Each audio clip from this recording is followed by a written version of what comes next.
श्री शिवाय नमस्तुभयम। हर हर महादेव। कैसे हैं आप सब? देखिए, आज का यह वीडियो बहुत ही खास होने वाला है। आप सभी लोग जानते हैं कि 6 अगस्त 2024 यानी कि मंगलवार के दिन सावन माह की द्वितीया तिथि आ रही है। दोस्तों, इसी दिन किया जाने वाला पंडित जी द्वारा बताया गया एक सफेद फूल वाला उपाय आप लोगों को जरूर करना चाहिए। अगर आप लोगों ने इस सावन के महीने में यह एक सफेद फूल वाला उपाय नहीं किया है, इस बार यह उपाय जरूर कर लेना। क्योंकि दोस्तों, यह एक ऐसा उपाय है जो कि इस उपाय को करने के बाद दोस्तों आपको फिर कोई और उपाय को करने की जरूरत नहीं है। क्योंकि सबसे बड़ा और सबसे नया यह उपाय पंडित जी ने अपनी अभी की कथा में ही बताया है, जिस उपाय को आज हम आपको बहुत अच्छे से समझाने वाले हैं। इस वीडियो को देखने के बाद इस उपाय को समझने के लिए आपको कोई और वीडियो को देखने की जरूरत नहीं पड़ेगी। तो चलिए दोस्तों, उपाय को शुरू करते हैं। देखिए, यह दिन इतना खास होता है, इतना महत्वपूर्ण होता है। देखा गया है कभी कभी बड़े बड़े पूजा पाठ अनुष्ठान से जो मनोकामना पूर्ण नहीं होती है, वह 6 अगस्त 2024 यानी कि सावन के तीसरे मंगलवार चतुर्थी के दिन एक छोटे से उपाय करने से ही आपकी मनोकामना पूर्ण हो जाती है। और बहुत सारे लोगों ने इस उपाय को किया भी है और उनको इस उपाय को करने का फल भी जरूर मिला है। अगर आप लोग भी इस उपाय को 6 अगस्त 2024 यानी कि सावन के तीसरे मंगलवार के दिन करना चाहते हैं, तो आप इस उपाय को पहले अच्छे से समझ लेना, सुन लेना, उसके बाद करना। आपको इस उपाय का फल जरूर मिलेगा। और इस उपाय को कर लेने से आपके घर में चाहे किसी भी प्रकार की दुख और समस्या क्यों ना चल रही हो, चाहे आपको उसका कारण भी नहीं पता है कि भाई यह समस्या किस कारण से चल रही है, उसका कुछ भी कारण हो सकता है। जैसे पितृ दोष हो सकता है या किसी भी तरह का मंगल दोष भी हो सकता है, और भी बहुत तरह के दोष होते हैं। कुछ भी हो सकता है, पर आपको इस उपाय को करने के लिए अपने दोष को पता लगाने की भी जरूरत नहीं है। 6 अगस्त 2024 यानी कि सावन माह के तीसरे मंगलवार के दिन इस एक सफेद फूल वाला उपाय को आप लोगों को कर लेना है। यह एक ऐसा उपाय है जिस उपाय को अगर किसी विशेष दिन पर किया जाए, तो भाई उस विशेष दिन का जो फल है वह तो हमें मिलता ही मिलता है। पर हमने उस दिन पर इस एक सफेद फूल वाला उपाय को किया है, तो हमें उससे भी बड़ा फल मिलता है, और फल बहुत जल्दी मिलता है।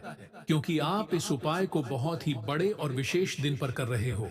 क्योंकि 6 अगस्त 2024 यानी कि सावन माह के तीसरे मंगलवार के दिन का बहुत ही ज्यादा बड़ा महत्व होता है। इसीलिए दोस्तों, आज की इस वीडियो में हम आप लोगों को एक सफेद फूल वाला उपाय समझाएंगे, जो शिवलिंग के सामने एक ऐसा विशेष उपाय करना है जो आपकी इन सारी समस्याओं को सिर्फ 7 दिन के अंदर ही समाप्त कर देगा। तो चलिए जानते हैं इन विशेष उपायों के बारे में। लेकिन उससे पहले, जो भी मेरे भाई, मेरी प्यारी बहनें आज चैनल पर पहली बार आए हैं या मेरी आवाज आज पहली बार सुन रहे हैं, अगर आप भी महादेव के सच्चे भक्त हैं, तो वीडियो को लाइक और चैनल को सब्सक्राइब जरूर कर लें और कमेंट बॉक्स में सच्ची श्रद्धा से जरूर लिखें, हर हर महादेव। दोस्तों, अब उसके बाद में दोस्तों, यह वाला जो उपाय है यह किसको करना है? तो देखो, घर का जो बड़ा और मुख्य सदस्य होगा उसी व्यक्ति को यह वाला उपाय करना है। अब वह बड़ा व्यक्ति मुख्य रूप से घर की माताएं बहनें होंगी तो ज्यादा बेहतर होगा। क्योंकि घर की जो माताएं बहनें होती हैं वह घर की लक्ष्मी होती है, और जब घर की लक्ष्मी किसी भी उपाय को करती है तो उसका फल हमें बहुत जल्दी और बहुत बड़ा होकर मिलता है। इस वाले उपाय को हमें करना किस समय है? एक सफेद फूल वाले उपाय को हमें सावन महीने के मंगलवार चतुर्थी के दिन करना है। किस समय है? तो देखिए, इस उपाय को करने का जो समय है वह सुबह का समय है और शाम का समय भी है। तो आप लोग इस एक सफेद फूल वाले उपाय को सुबह के समय भी कर सकते हो और शाम के समय प्रदोष काल में भी कर सकते हो। सुबह के समय अगर कर रहे हो तो 10 बजे तक भी अगर उपाय करोगे तो भी आपको उपाय का फल मिलेगा। वहीं अगर शाम के समय कर रहे हो तो इस दिन जरूर शाम के समय का ध्यान रखना कि शाम के 6 बजे से लेकर 7 बजे के बीच में अगर आप इस उपाय को कर सकते हो तो बिल्कुल कर लेना, पूरी कोशिश करना। पर यह बात आपको समझ आ गई कि आप इस उपाय को सुबह और शाम दोनों समय कर सकते हो, मतलब करना आपको एक ही समय है। घर में से किसी एक ही बड़े व्यक्ति को करना है, पर एक ही बार इस उपाय को करना है। दोनों समय नहीं करना है। आपको जो समय अच्छा लगे, आप उस समय पर इस वाले उपाय को कर सकते हैं। यह उपाय आपके जीवन में धन धान्य की वृद्धि करेंगे, साथ ही साथ आप में तेज की वृद्धि भी करेंगे।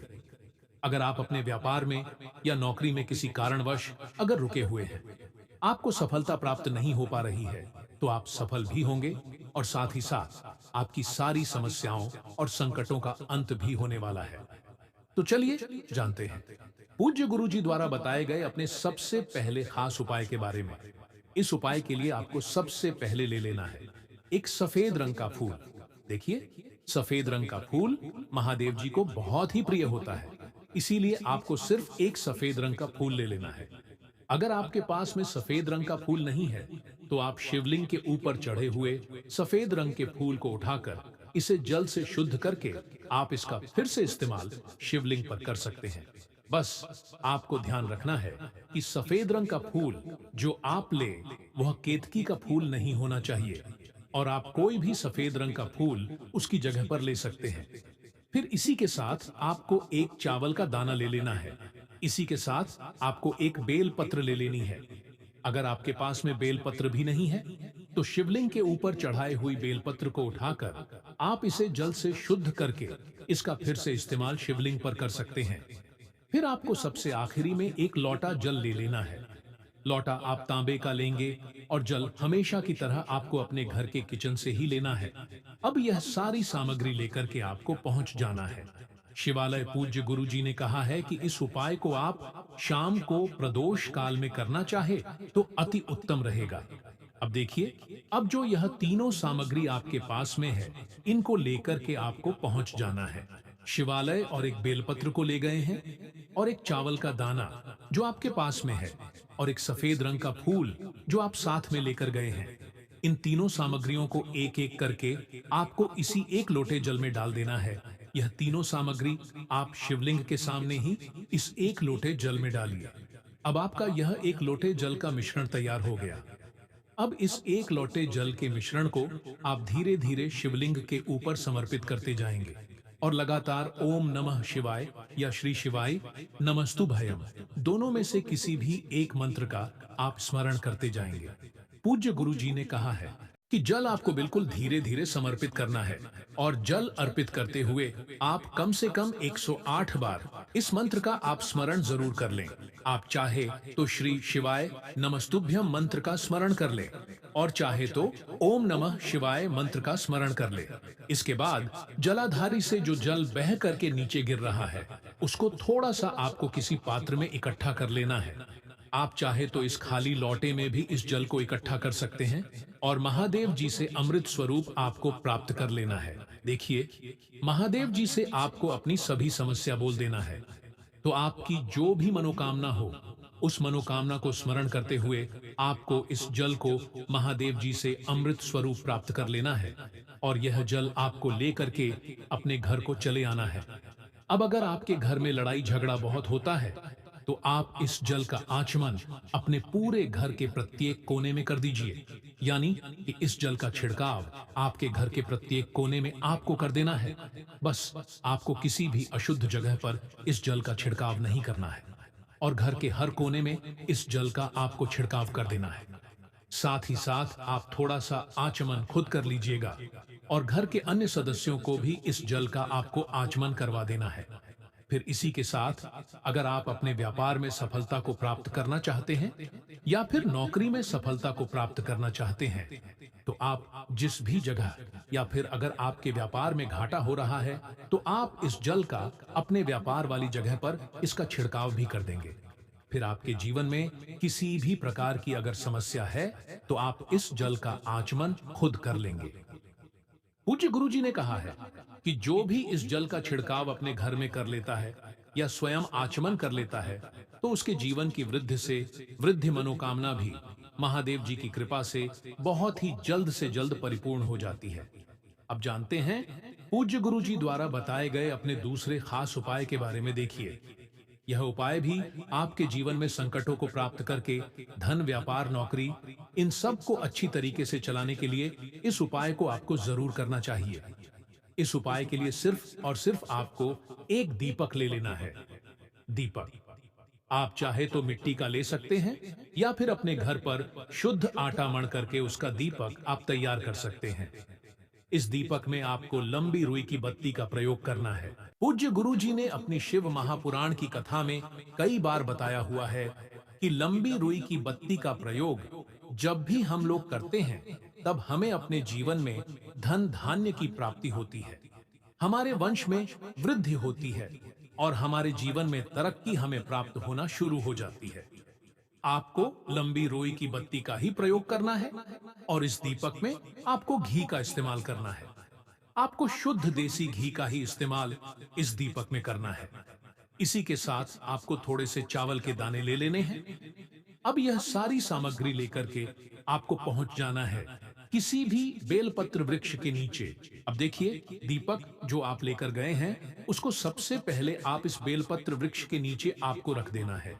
अब यह चावल के दाने जो लेकर गए हैं आपको वहीं पर बेलपत्र वृक्ष के आसपास जड़ में आपको कहीं पर इन चावलों को डाल देना है और इसी के ऊपर इस दीपक को आपको रख देना है। दीपक की बत्ती का जो मुख होगा वह उत्तर दिशा की तरफ होगा और उत्तर दिशा की तरफ रखते हुए आप इस दीपक को वहीं पर प्रज्वलित कर देंगे और फिर वहीं बेलपत्र वृक्ष के नीचे बैठकर कम से कम आपको 108 बार ओम नमः शिवाय या श्री शिवाय नमस्तुभयम दोनों में से किसी भी एक मंत्र का आपको स्मरण कर लेना है और आपके जीवन में चल रही धन धान की समस्या या व्यापार की समस्या को दूर करने के लिए आपको महादेव जी से प्रार्थना कर लेनी है। फिर वापस अपने घर को आपको चले आना है। पूज्य गुरु जी ने कहा है कि जो भी व्यक्ति इस उपाय को लगातार 5 मंगलवार चतुर्थी आपको करना है तभी आपको इस कार्य में सफलता प्राप्त होना शुरू होगी। तो दोस्तों, अब जानते हैं पूज्य गुरु जी द्वारा बताए गए अपने सबसे आखिरी उपाय के बारे में जो आपके जीवन की सारी समस्याओं को समाप्त करने के लिए, धन की अगर समस्या है तो उसको समाप्त करेगा, व्यापार में अगर कोई समस्या है तो उसको समाप्त करेगा, नौकरी अगर आपको नहीं मिल पा रही है तो उस समस्या से भी आपको मुक्ति मिले, या फिर आप अपने जीवन में तेज की वृद्धि करना चाहते हैं तो यह उपाय आपके लिए बहुत ही विशेष सिद्ध होने वाला है। आपके जीवन की सारी समस्याओं का अंत करने के लिए इस उपाय को आप जरूर करें। इस उपाय के लिए भी आपको 1 लोटे जल की जरूरत पड़ेगी। 1 लोटा जल आप ले लीजिएगा। लोटा आप तांबे का लीजिएगा और जल हमेशा की तरह आपको अपने घर के किचन से ही लेना है। फिर इसी के साथ आपको एक हरा साबुत मूंग का दाना ले लेना है। फिर इसी के साथ आपको एक चावल का दाना भी ले लेना है। चावल का दाना यानी कि अच्छा हो, टूटा हुआ ना हो। फिर सबसे आखिर में आपको थोड़ा सा गुड़ ले लेना है। गुड़ आप 1 टुकड़ा या 2 टुकड़ा ले सकते हैं। अब यह सारी सामग्री लेकर के आपको पहुंच जाना है शिवालय। इस उपाय को भी आप शाम को प्रदोष काल में या उसके बाद किसी भी समय कर सकते हैं। शिवालय पहुंचने के बाद अब यह सारी सामग्री लेकर के, यानी कि 1 गुड़ का टुकड़ा, 1 हरा मूंग और 1 चावल का दाना, इन सारी सामग्रियों को इस 1 लोटे जल में आपको मिला लेना है। अब यह 1 लोटे जल का जो मिश्रण तैयार हो गया है, अब शिवलिंग के सामने आपको बैठ जाना है और महादेव जी से अपनी समस्या को दूर करने के लिए सबसे पहले आपको प्रार्थना कर लेनी है। अगर आप धन की समस्या को दूर करना चाहते हैं तो उसके लिए प्रार्थना कर लीजिए। व्यापार की समस्या है, नौकरी की समस्या है, या घर में आपके ग्रह दोष है, या घर में आपके ग्रह क्लेश या लड़ाई झगड़ा बहुत होता रहता है, तो उसको दूर करने की जो भी समस्या है उसको महादेव जी से एक एक करके आपको कह देना है। तो उसको दूर करने के लिए महादेव जी से प्रार्थना कर लीजिए और फिर यह 1 लोटा जल आपको धीरे धीरे शिवलिंग के ऊपर समर्पित करते जाना है। समर्पित करते हुए आप कम से कम 11 बार, जितना भी आपके पास में समय मिले, आप ओम नमः शिवाय या श्री शिवाय नमस्तुभयम दोनों में से किसी भी एक मंत्र का आपको स्मरण कर लेना है। फिर थोड़ी देर वहीं शिवलिंग के सामने बैठकर महादेव जी से आपको प्रार्थना करनी है। तो दोस्तों, आपको यह वीडियो कैसा लगा कृपया कमेंट करके जरूर बताएं और कमेंट बॉक्स में हर हर महादेव जरूर लिखें।